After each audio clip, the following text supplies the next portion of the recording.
तो जो इस समय की जो सिचुएशन है देश में वो है चुनाव की सिचुएशन सामने दिख रही है, जिसमें विधानसभा चुनाव होने वाले हैं और 2024 में लोकसभा चुनाव होने वाले हैं।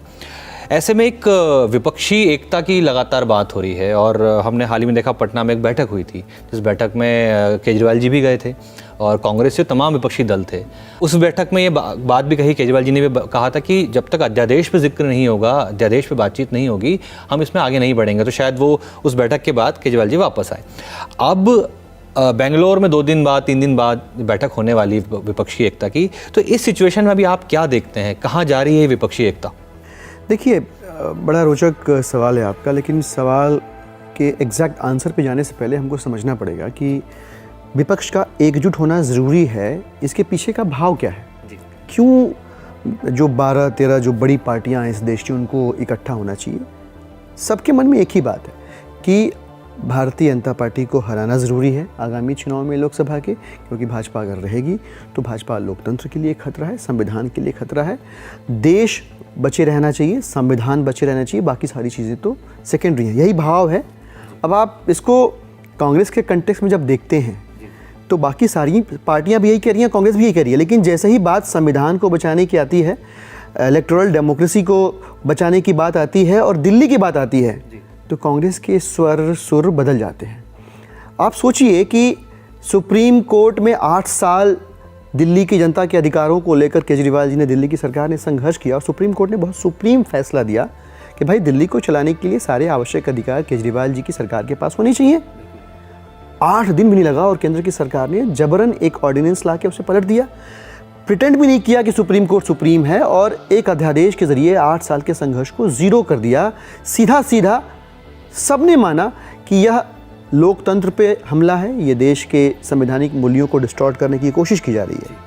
अब जब इस ऑर्डिनेंस के खिलाफ 11 पार्टियां एकजुट हैं और वो मानती हैं कि इसको बचाना यानी संविधान को बचाना है, तो कांग्रेस को ऐतराज़ क्यों है? कांग्रेस संविधान बचाने का दम भरने के बाद जब बात आती है ऑर्डिनेंस पे एकजुट होने की, इकट्ठा होने की, तो कांग्रेस को सांप पता नहीं क्यों सूंघ जाता है। इस बात को लेकर हम बहुत आशान्वित होकर पटना गए हुए थे, माननीय सीएम साहब गए हुए थे और वहाँ से ये उम्मीद जगी कि लोकतंत्र को, डेमोक्रेसी को बचाने की बात करने वाली कांग्रेस पार्टी अब शायद गंभीर होगी और इस मसले पर, जो किसी एक पार्टी की बात नहीं है, किसी एक नेता मुख्यमंत्री को बचाने की बात नहीं है, दिल्ली के जनता की लोकतांत्रिक अधिकारों को बचाने की बात है, डेमोक्रेसी को बचाने की बात है, संविधान को बचाने की बात है।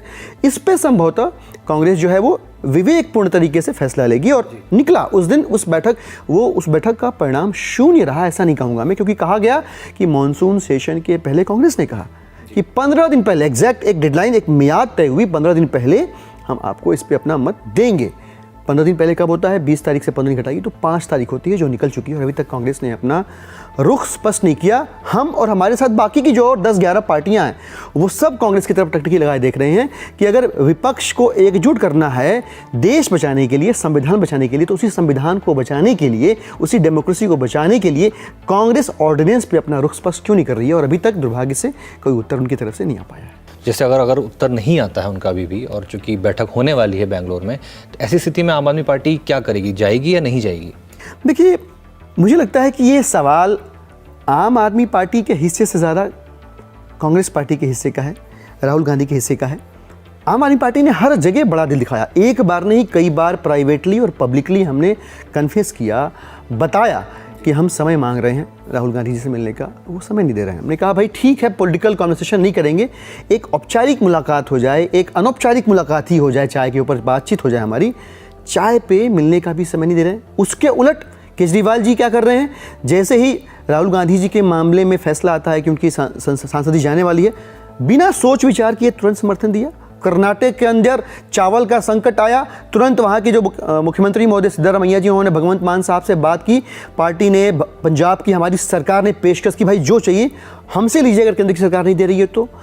जब आम आदमी पार्टी और दिल्ली की जनता के अधिकारों की बात आती है, जब दिल्ली के अंदर डेमोक्रेटिक प्रिंसिपल्स का हनन होता हुआ दिखता है, तब कांग्रेस नज़र नहीं आती है। तो ये तो बर्ताव जो है दोहरा बर्ताव है। आप डबल स्टैंडर्ड्स लेके डेमोक्रेसी को बचाने के दोहरे मानदंड लेके आप नहीं चल सकते हैं। मुझे लगता है कि कांग्रेस को बड़ा ज़रूरी है कि हमसे पहले कांग्रेस उत्तर दे कि 15 दिन पहले मानसून सेशन के जो अपना रुख स्पष्ट करने का वायदा उन्होंने किया था वो क्यों नहीं कर रहे।